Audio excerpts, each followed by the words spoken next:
All right. Thank you, and everyone, for joining the Internet of Value Foundation New York, episode 171. For all of those who come and listen to the information in the future, I hope you guys find this space as enjoyable as I know I do every single day I get to come and host it.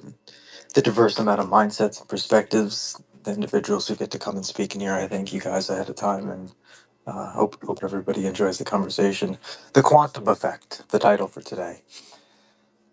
The interesting bounds in which this relationary aspect we call reality, the duality between these surfaces and vector spaces of electromagnetic interference, in which the magnetation of these composites and opposites and the coexist to make the bounds of realities that we perceive to be it, that we are in. And yeah, so thank you guys for coming to the space. Let's welcome up Shellfish. I don't really have anything in particular today, exact topic wise, in relation to quantum. However, I'll grab a couple stuff to put up top, and wherever you guys would like to take the conversation, please let it flow. I scared that away. It's connected to the show. I'm having trouble with you going in and out, so I may have to go back and come out too. Interesting. What about everybody else in the space?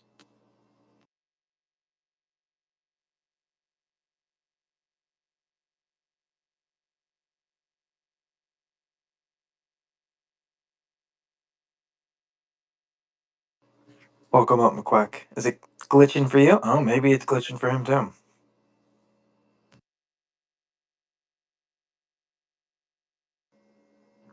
Is that a yes? It's glitching. Yeah, it was glitching. I'm good now. Yeah, it seems to resolved itself.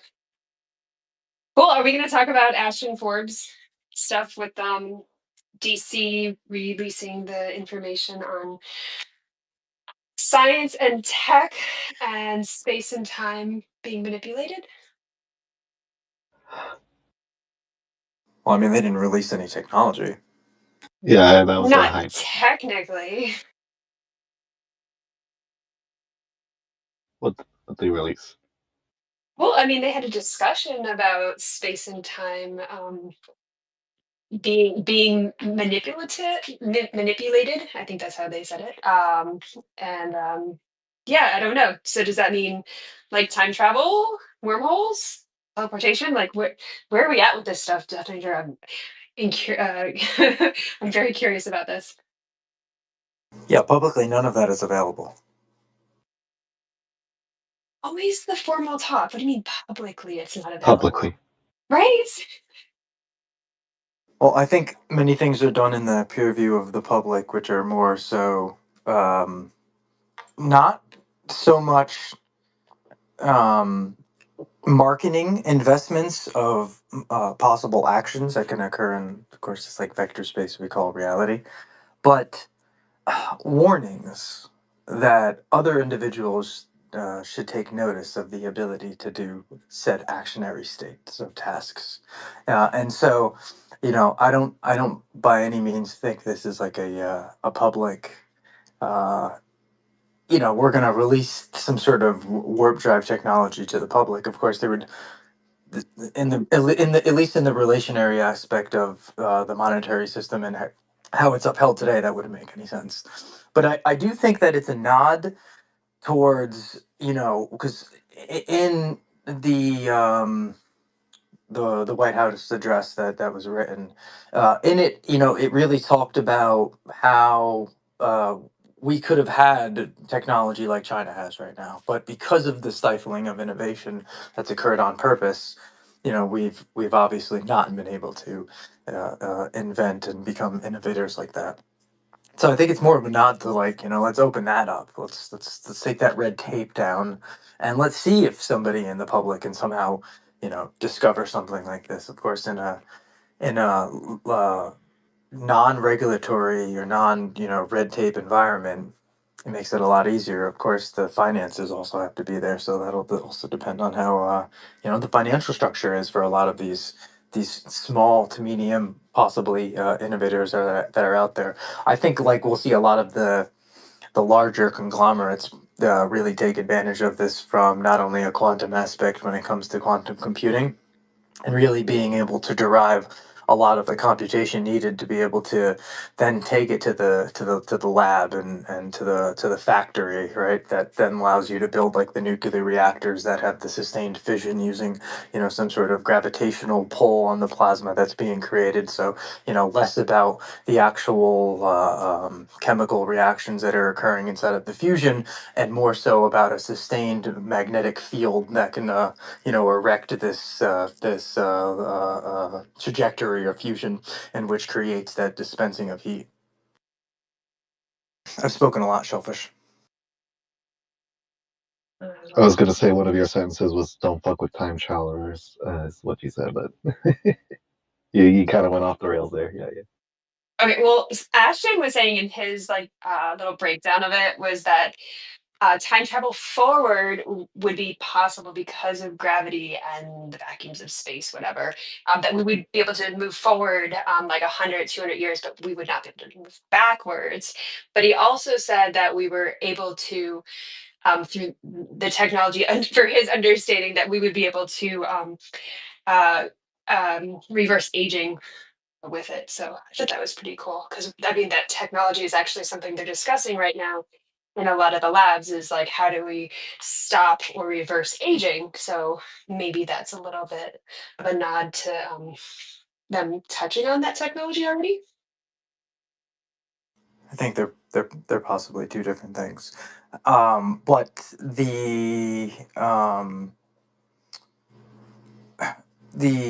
original the first segment there about the ability to time travel, right? The interesting thing is time is but an illusion. Forwards and backwards, uh, the future and past is more of an opinionated state than it is a factual state. And what I mean by that is if you go into the past and change the past, is that going to change your future? Well, what future will you end up in? Is it the same future that you had came from? You know, the relevancy to these things are more, I think, states of opinions rather than they would be able to be factually facts.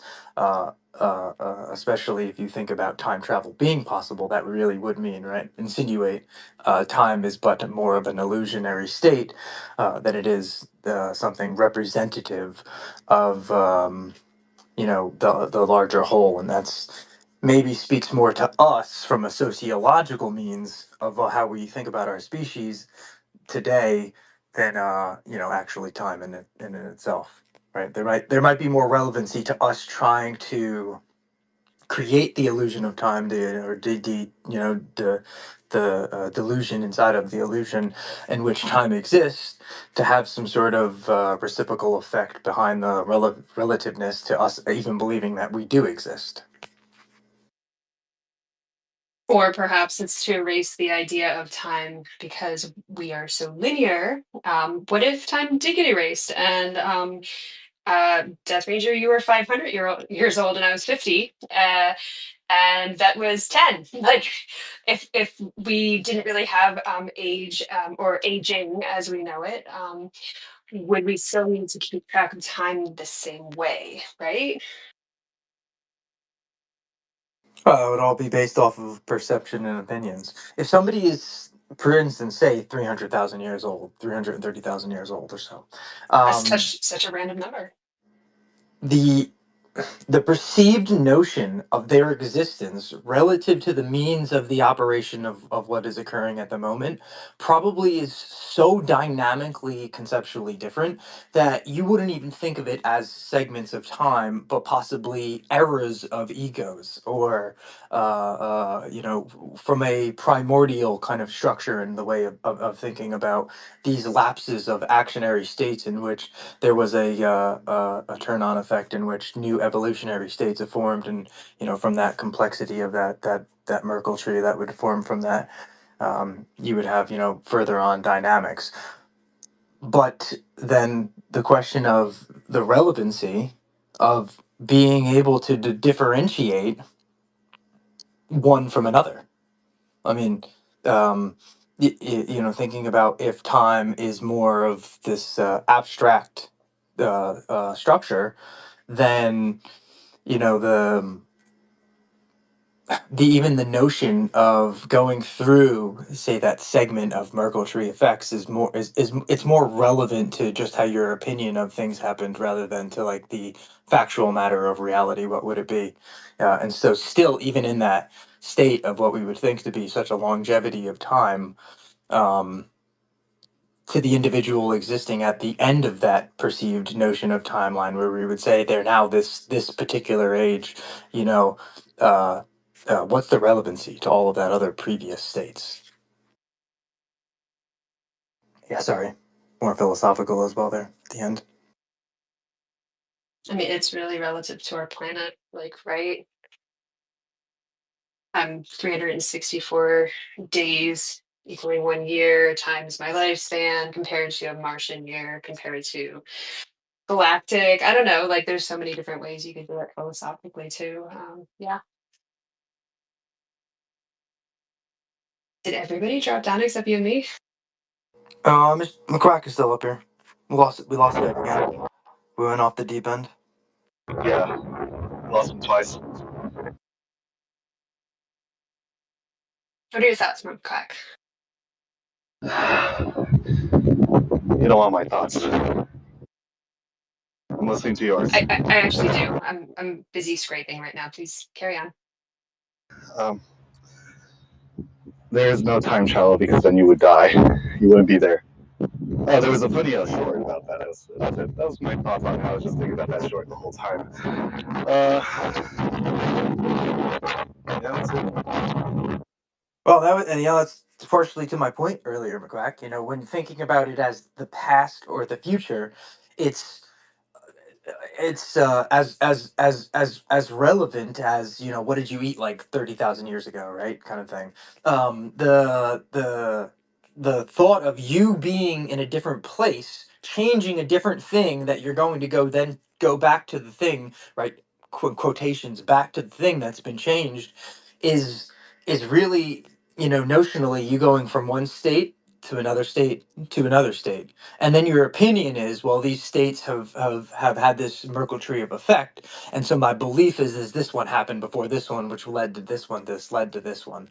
But the fact in the matter is if we're able to gravitationally warp in which the distinctual belief of time is, well, then are they all happening at the same time then? I mean, what's the relevance to the belief in which the past structure is able to change the future structure? It's time travel, warp drive, differentiated space. You could think of it as quantum entanglement. This notion of distance, which may not actually be distance. The interesting part there was like, are they happening at the same time? Are they even happening at all? Yeah, I would be of the opinionated state, of course, myself, that if they are happening at the same time, then none of them are happening. And that's why through nothing, everything is born.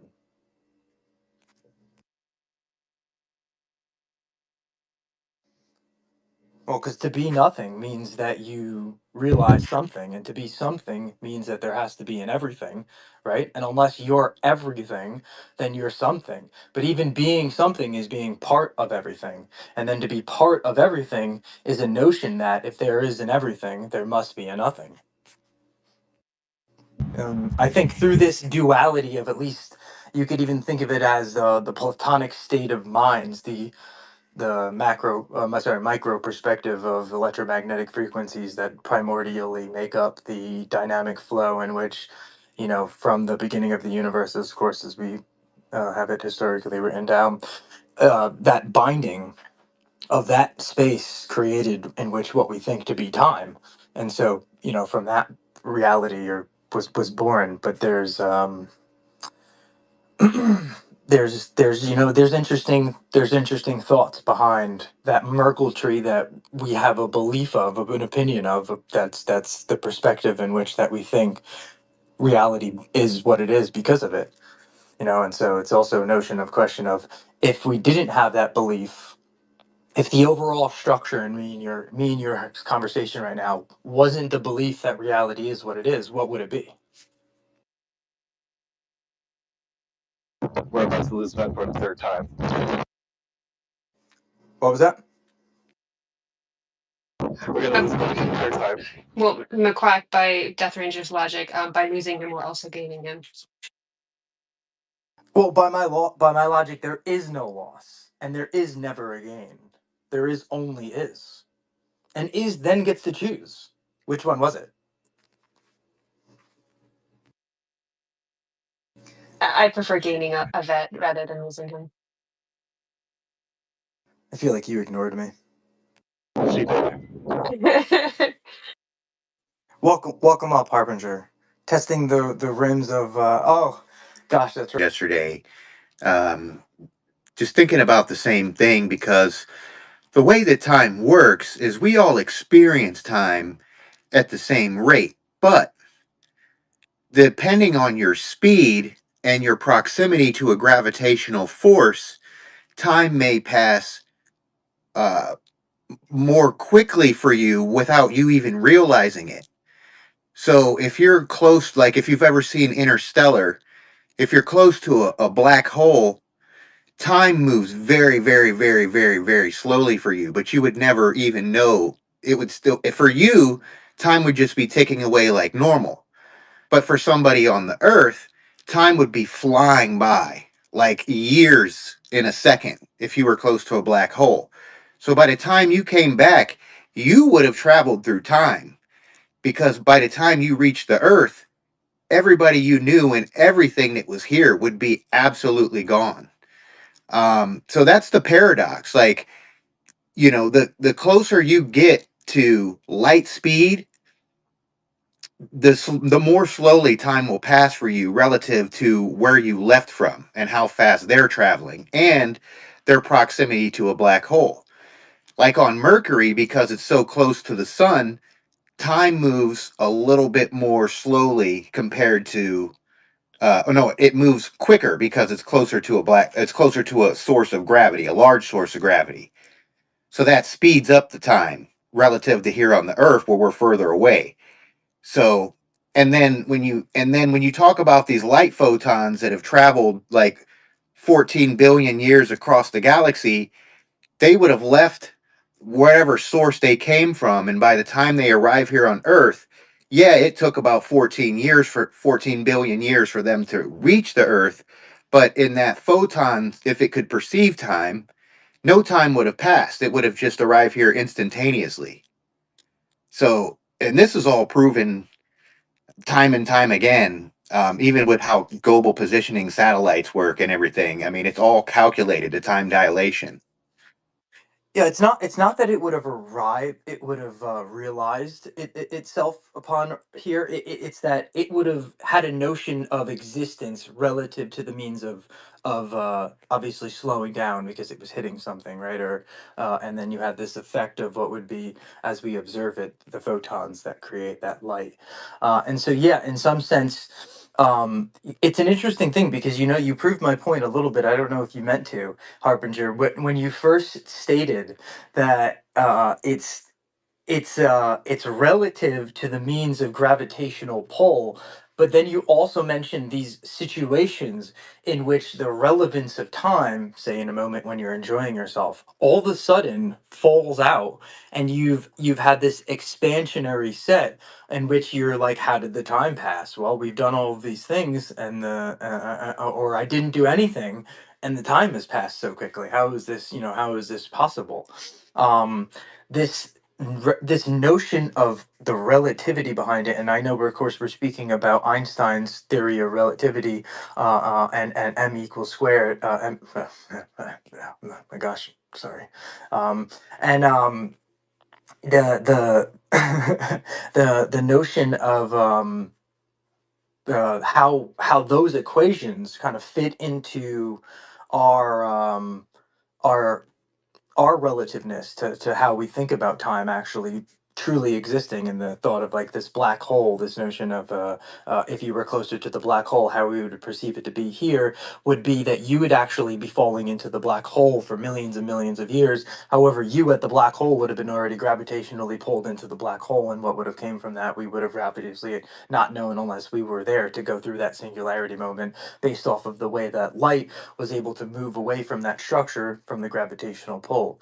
But this all might just be a perception based off assumptions. And of course, the notion of assumptions is actually quite wild if you start really looking into science and even, physics and mathematical theories that we have here about reality. But, this notion of assumptions in which we truly don't actually know anything about.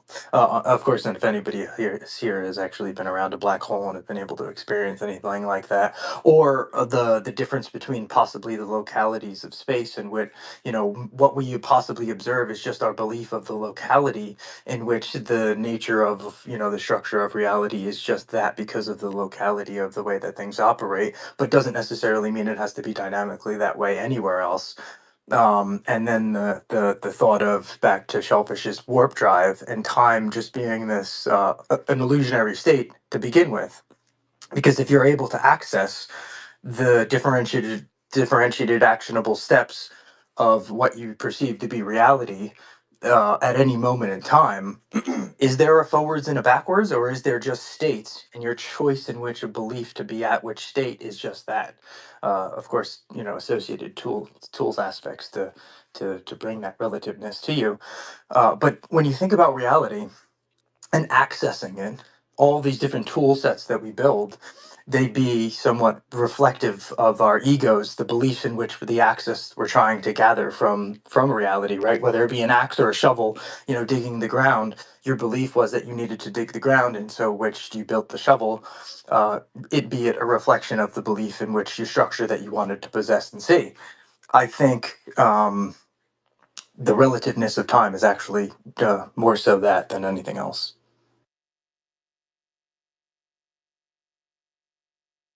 Yeah, and I spoke a lot there. I spoke a lot. But feel free, guys, if anybody wants to hit the request, Sasha, I know he sent you a couple of requests. 0808, you're here too, man. Welcome up. Welcome to come up if you would like to.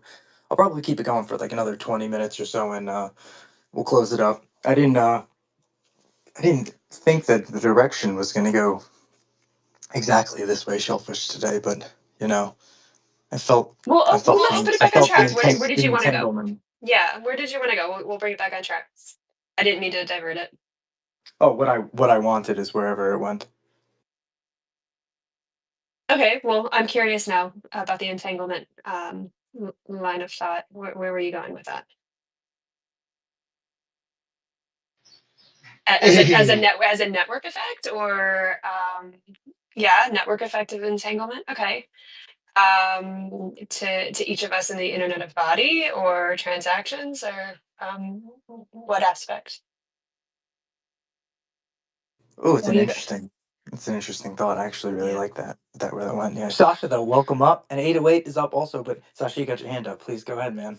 Yeah. Hey, it's been a while. Thanks, Death Ranger, for bringing me up here. And Shellfish, nice to hear from you guys again. So I like what you were saying about the relativity of time, and the idea that we don't really have we may not have a solid uh, understanding of it.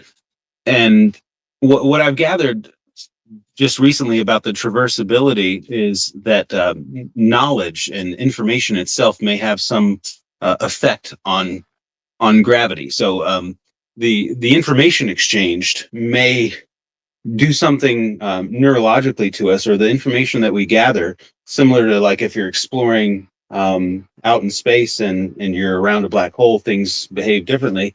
Well, here, grounded on Earth, maybe there are gravity wells of information that then accelerate or decelerate your understanding of something temporally.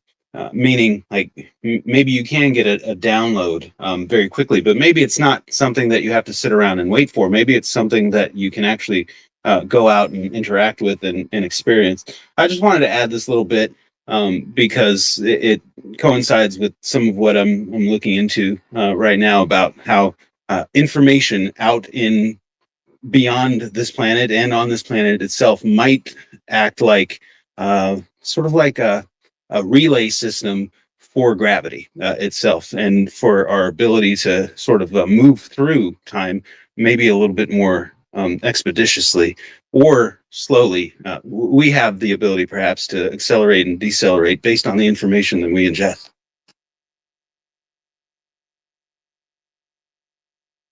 I Love love that. love the Actually, that terminology, is. right? Sorry, anyway, go ahead. I'm sorry. No, I I'm just had to I sorry. had to agree. I'm sorry. No, I'm agreeing too, man. And I've been. It's been a while since you held a space or since had a space like this. But I totally agree with what you're saying, Sasha. Like I always bring up ancient history and past and cultures because it really ties into the understanding at a level to where it was already changed thousands of years ago. The way we measure time has changed thousands of years ago, even further back than the Gregorian style now. We're talking about the Julian style calendar really disrupted that style of understanding on a natural level how we tell time. I actually It shared a very decelerated it. profound. Oh, Yeah, oh, oh, it yes, may have man, it did. decelerated it. Yeah, the It really did. compartmentalization of time actually may produce a slowdown effect to where we're not Oh, experiencing real time right now because no, we're of not.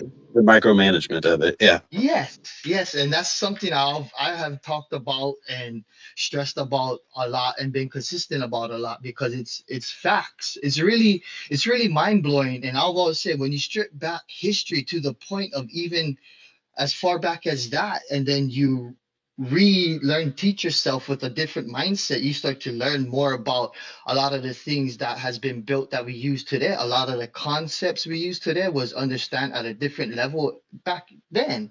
Of course we do have a more in-depth modern understanding of these things, but we literally pushed out some of the most important things that detached us from the natural rhythms, like the phases of the moon, the positions of the sun, or just subtle changes in plants and animals that happen during these times, to even like storms and cyclic natures of then. We had one that happened earlier, oh well, last year, that was, I think it was 16.8 or 18.6 year cycle. That's where the moon is at its most high zenith point and lowest, which causes drastic weather changes throughout the world. Where you have big events like Hurricane Katrina, the one that happened in Australia years ago, to many others. The way we have measured time and the way have knowledge has been shared has been really stripped away to the point where the intentions of people can be controlled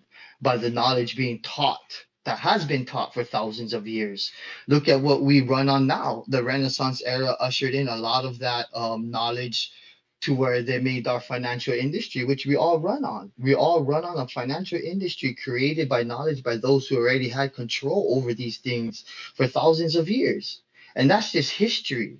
And that's facts, which is wild. Quantum concepts and a lot of these different theories too are were understood at a much more in-depth level, naturally.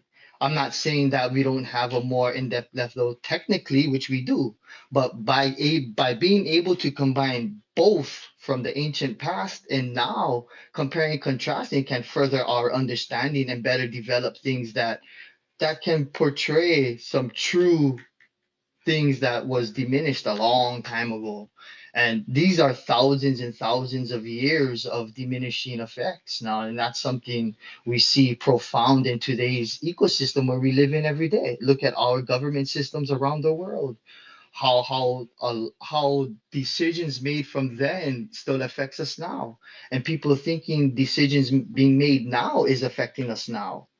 That is not entirely true on all levels, from the macro to the micro. It's just mind blowing, yeah. And that's also quantum entanglement on that time frame, which is wild. But yeah, I love these spaces. Hope everybody's doing well.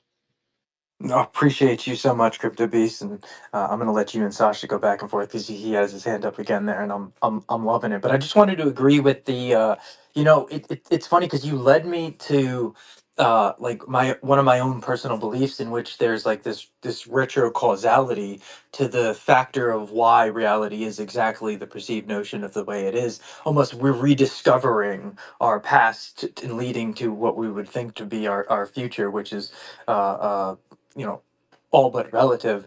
And I like to think that memes, Sasha, memes are the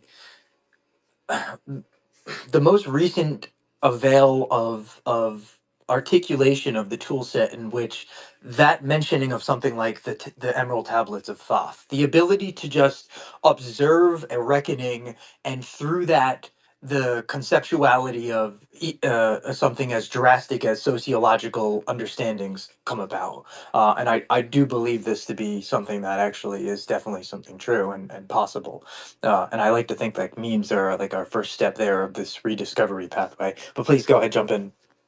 Yeah, that's a good point, Death Ranger. And on the topic of like group consciousness and like the hive mind effect, I would tend to lean towards agreeing with that sentiment as far as memes, but not just memes, the images in general, maybe that can contain a depth of information within them. I mean, people in the Renaissance, as mentioned earlier, people experience that sort of feeling of seeing a painting and having the layers of meaning sort of ingested there. What I wanted to add on to what 808 was saying is the idea of like weightlessness specifically works into my theory and what I'm compounding informationally, because gravity, when you escape the atmosphere here, planet, and when you reach an escape velocity, there is a sense of weightlessness, and it's been intriguing to consider that a flow state may be that. You were discussing earlier the feeling of like time just flying by, and when time flies when you're having fun, and all the sayings that we attribute to like really being engaged in an activity where time is no longer a determining factor, or at least the idea of what we think time is. And I think on a grounded level, that's what I've resolved, is that the flow state, and this is just theoretical, but I have a lot of evidence for it, that the flow state we experience is an actual detachment from the systemic understandings of time. So when you're in a flow state, you can actually categorize and you can mark the activities that you're doing mentally as something uniquely removed from anything that anyone is experiencing. And that's why it's so rare to reach like a group hive mind, a true like natural flow state amongst each other, even though we've teetered in that direction in recent memory. You know that we can like bounce off of one another if the conversation's right, and if the nebulous talking points are contributory enough. But from what I've gathered, yeah, the equivalent to weightlessness down here on Earth and passing through time without having the same force of gravity exerted against you is the mental flow state that we experience when we're doing something that we love doing. That is wild notion.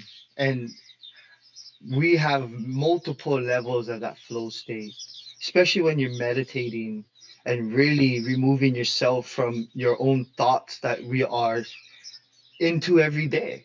Like how you were explaining, sometimes we literally forget time and just flow with each other and when we talk. And sometimes we do that when we are actively doing certain things, where you're so focused in the thing that you're doing, everything else just doesn't matter, including time. Like when I go surfing or when you're doing something you love, you really forget the scale of time, and you're so focused on your action you're doing, you're reprogramming yourself to feel that flow naturally. Literally every action you do every day, everything you do every day, when you're in your waking moment, you're pre-programming your subconscious to help your conscious do what you're gonna do, think about the next day. You're really pre-programming yourself. So when you start to really put focus on your flow state and the actionable steps you do every day, you start to become more in tune with the natural flow states of yourself. And it's within ourselves we find the natural rhythm that we need to connect to in the outside world. Because it's all natural rhythms, all natural patterns we see every day. Even in the markets, even in blockchain, we see patterns. people decide to do things depending on how they perceive things, and how they perceive things depending on what actions they do every day. Every day really does change the effects on what you think about the next and what you're gonna do in the next, which is wild, which is mind blowing. When you start to recognize these sorts of patterns and flow states and try to come into awareness of them, where you still can be aware of them but not in control of them. I actually shared a little bit of thing about that in someone shared to that. I think it was XRP Queen about dreaming. Something I was taught is when we are aware and awake in a dream is something called moe uhane, or Western term is called lucid dreaming, where you are in a flow state in your subconscious where you are able to control your dreams, which is where your subconscious is trying to understand what you are doing every day. Your actionable steps is where you're trying to was what your subconscious is trying to filter out and understand, because what it's thinking and what you're doing is not aligning with yourself within yourself. So that is not aligning with your natural inherent flow state that you have. So that's why when you go into dreams, sometimes you just don't have no control, or you just dumbfounded on what it was, or just not even aware of what it was, or just unaware of what it means. That's just one state. Then you have multiple others that really affects you, and your dream state, which all is important for yourself. And by being able to learn those things, you're able to then thus project all that outwards and reconnect to the natural flow of time, which is wild. I shared with the moon phases, especially how this past one that happened, where it was saying it was from the 12th to the 14th. I showed it in real time from the 11th to the 14th of its actual flow. And that's just natural rhythm, you know. I mean, when you're going outside, looking, understanding the flows, it's mind blowing. But yeah, powerful. Sorry, I ranted a little bit about that. But yeah. No, I love it. And I really like this terminology, the flow state, because it fits so well and goes back to shellfish question you had earlier. Um, you know, there's an interesting question, I think, behind the relativeness of the collective and the ability to enter a flow state. One that would be what we would think of to be as a hive mind. So I think this is of course coming from different angles, but it all fits together very, very, very well. Yeah, it's very Yes. interesting. Yeah, and I'm not 100% on this, and if anyone has an opinion on it, I'd love to hear it. I'm not under the opinion that it can be manipulated into a flow state when it is a group environment. It has to be a natural segue, is what I'm suggesting. It can't be something that is generated and retain that natural feeling that everybody's like, oh wow, time just slowed down or time stopped. You have to onboard to that in a natural circadian sense, like the previous speaker was suggesting. I think, of course, today speaking, it's very hard to measure the significance of what you've just said, Sasha. But I think if we were to achieve that hive mind perspective globally, and possibly greater, I would think that this moment right now and the build up to that, all of these processes that we have went through, um, are in fact that important factor in which that leads to how of the witch that you spoke. So it's like, well, it kind of blew my mind for a second. Yeah, no, absolutely. And Shellfish has her hand up. Last thing I'll say is like I wasn't 30 minutes ago. I had no idea, even though I know about the IOV um, spaces. I had no idea that there was going to be a topic that I was interested in engaging in, and then I was going to hop up, and it was going to turn into this. And that's like the POC of what I'm suggesting in action there. And you can't fake it. You can't emulate it. You can't even duplicate it. You just have to participate in it when it presents itself. I love it. Shellfish, please go ahead, jump in. Yeah, I don't know how many of you guys just stare at your phone, but I tend to do that even though probably should be doing other stuff at the same time. So I'm actually engaging at least two of my senses, which is actually what you do at the movie theaters as well. And you have a group dynamic, group effect that happens when you sync like that.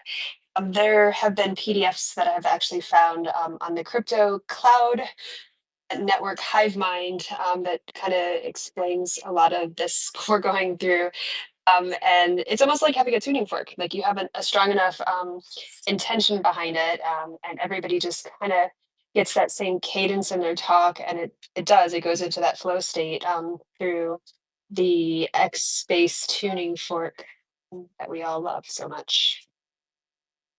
That's what's wild, yeah. We have so much tools that affects what we do, and how we use it really determines on it affects on us. The hive mindset, we see that good and bad. You know, we see spaces where it becomes an echo chamber for people to really farm that net energy off of. And people really diminish that thought process of understanding, um, really draining others of their positive energy, or they're just their inherent nature of them. And it can be done through these spaces where people suck the life out of others, their ideas, their intentions on what they do, and really have them focus on things that does nothing for them. And that's facts. And we see What do that you know happen about all over. quantum? Oh no, sorry. Go ahead. Go ahead. Oh, go ahead, What do whoever's. you know about quantum mechanics? Sorry, 808, keep going. I had a feeling that was who I thought it was. He Oh does no, that. it's all good. I could have answered, but we've been talking about all these subjects for a very long time. To have a question like that is mind blowing. But there's a lot that I don't understand about it. That's why I dive into it almost every day to better understand about it. Because like I shared before, we don't know much about a lot of things. And in order for us to know about a lot of these things, we need to take the time to research a lot of these things that we don't understand, whether it's quantum mechanics, blockchain, cryptography, trading, trying to live your best life, trying to better yourself. They're all rhyming the same. And that's why I always say managing ourselves in a way that betters ourselves is something that goes beyond just what we do in these spaces and understand in these spaces, which is mind blowing. You know, when you start to take these things into consideration and really to put yourself out of your own desires and decisions you make when you come into these spaces. Even in my own cultural background, there's a lot of things that I had to throw away because it was just inherently true until I did my own research, which is mind blowing. And then you start to connect things to even the spaces you do today. Then you start to see a lot of these things happen. But yeah, good stuff. Please go ahead, Sasha, jump in, and then Shellfish. Yeah, and I know you're wrapping up soon, so I'll keep it short. I love what 808 was just suggesting, and that's another component of this. It's the transitory energy that is generated, and the idea that we can talk about it and we can theorize about interstellar travel with humans, but we haven't actually succeeded in creating a sensible approach to that as of yet. And that may be because the energy principles that we're working under are very partial and they're very early on in the stage. So I feel as if there is an element that on a local level can be studied and researched that can then scale. If anything of what's happening in the AI landscape and the robotics landscape of things suggests that scalability is a formidable option when it comes to the technology that we have access to hands on today. I believe that there is a measure of it that can scale outwardly into our larger endeavors as civilization.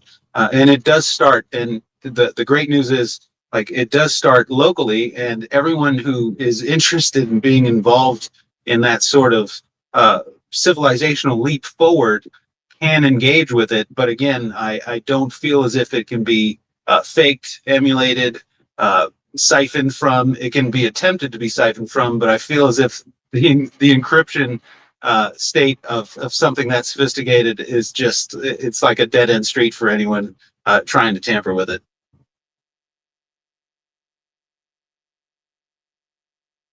Love it. Go ahead, Shellfish. Yeah, so I've really been like toying with the whole like a personal DUNL list, right? Like on an individual level, not even just from like the XRP validator standpoint, but having your own peer-to-peer network that you have in your trust, right? As we get more integrated in with the AI and the interfaces and all these things, as we keep evolving forward, you know, you've got these system updates that always have to happen. And if you have people that are not keeping their networks clean, inviting people in that are toxic, that, you know, they're like, oh, it's just one night. I'm just going to go hang out and it's a bad apple and whatever. And like, then slowly it infiltrates your network and you're like, oh, I'm going to hang out with them more. And then before you know it, now you're at the bar, or you're not doing your job, or like concentrating where you should be.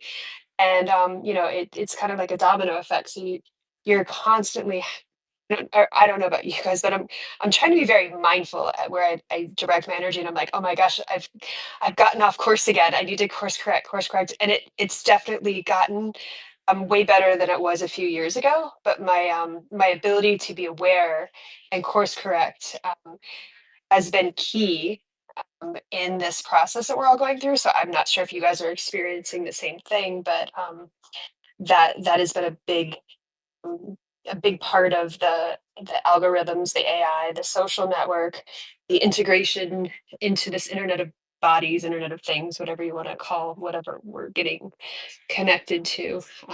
Yeah, I don't know if that. Before I leave, Yeah, that's so mind blowing, right, Shell? I've shared about this quite a lot. When you start to detach yourself of things that only bring certain energies to you, you start to then put your focus on other things that's very important for you, building a foundation that can allow you to even learn more and to see things that you didn't inherently see as you walked on them with that mindset you had. With a different mindset, you could walk the same path and find things that weren't aware of in the first time. But once you start to do that, you start to see other things that can help you align yourself with what you truly want for yourself at first. Yes. But it's mind blowing, man. To see this, like I told you, you're truly an inspiration. Not just for me, I'm sure for a lot of people from where you came off of. I mean, you didn't. I always use you because you didn't even know anything about coding. You didn't know anything about a lot of these blockchain technology. I mean, you've been in this space for a very long time, and you thus understood a lot of these things that you didn't know and took the time to learn. You started to learn about how to code, how to program, started to understand the order of operations, and even learning how to use some of these newer technology, building nodes, building all of these things. People can do. They can do this without any nefarious actions. They can build the skills to allow themselves to be prosperous without even issuing a token. These things can be done, but it's the person's awareness that allows them to do these things. And if they're not going to be aware enough and inherently morally strong enough for themselves, they won't be aware of it until they start to hit walls that's going to force them to be aware of it. And that's what's mind blowing. People have, that's what's life. Everybody has their own choices. We have all the same tool sets we can do. Some things less than others, and some others have to work harder than others because of the platform they already have on or born into. But yeah, it's mind blowing, and I'm always Beast. gonna say it's Did you truly an inspiration, man. Thank you. What was that? Did you ever see the visual of the spider webs that are affected by caffeine or cocaine, Yes, or yes, and so like it sugars. always, yeah, so like now like I think of like the internet or the web that we're all in, right? And like all of us have our intricate part to play in here, and it's like, oh crap, like what web am I forming? Like is it a complete web? Is the code good that I'm putting out there? Is the data that I'm putting out there and taking in, is it quality? Like how does my web that I'm weaving in this network look? Does it feel like secure? Does it feel like a good foundation where like I can sustain myself? And it actually kind of brings back to Death's point of like the fly being eaten on the web, or the spider, like what's good or bad, I guess, right? But it's the foundation, it's the web that is truly the star of the show. This is sorry, I'm stop. This is doing two of something those actually I drugs. wanted Chris to try to figure out since I see you down there. Is try to create something to where it can take people's like how Shellfish was saying and create a web. That's what I've been thinking about for a while. How we can portray something like that in data form or in a way where we can visually see it physically and rather than just internally. But yeah, guys, I'm just gonna sit back. Sorry, Death. I ranted about a lot of things. But yeah, aloha. Don't be sorry. Aloha, brother, and I'm glad you came. And man, I haven't said that quote in probably about 2 years. Shellfish, if you're speaking about to the to the fly caught into the spider's web, it's chaos, but to the spider, it's lunch. It's true. That was But the web itself is the stage which everything is presented on. So it's actually the main event, right?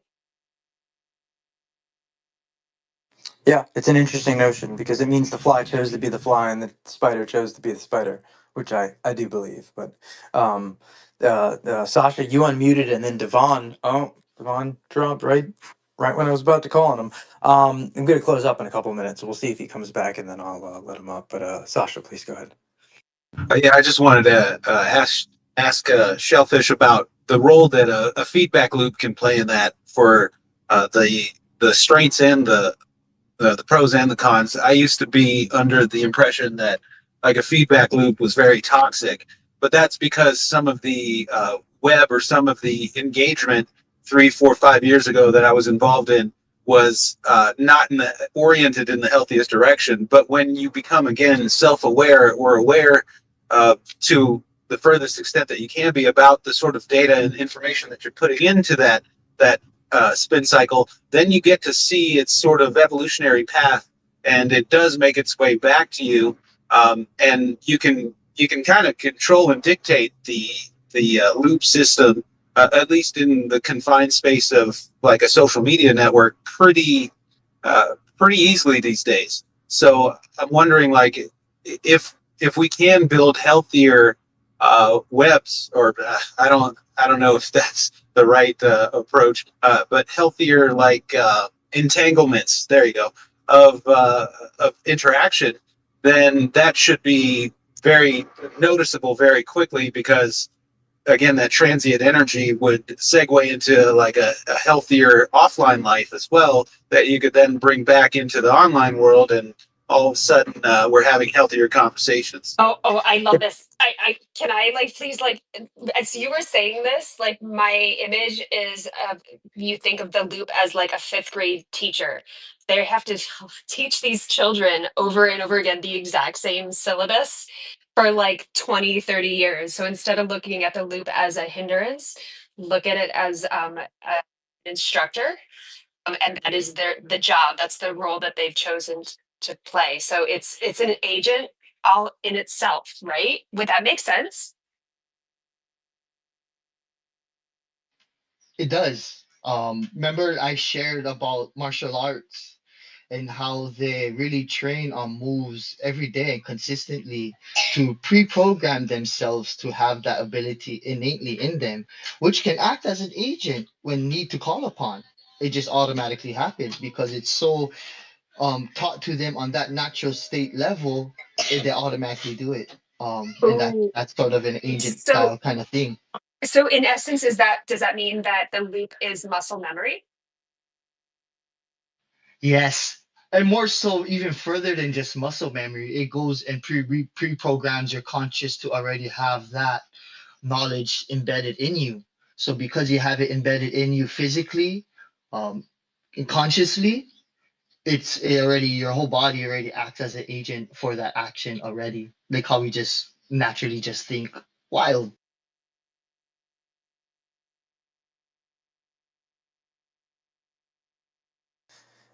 It's the if the spider's fed and the fly is fed, they can collaborate and coexist.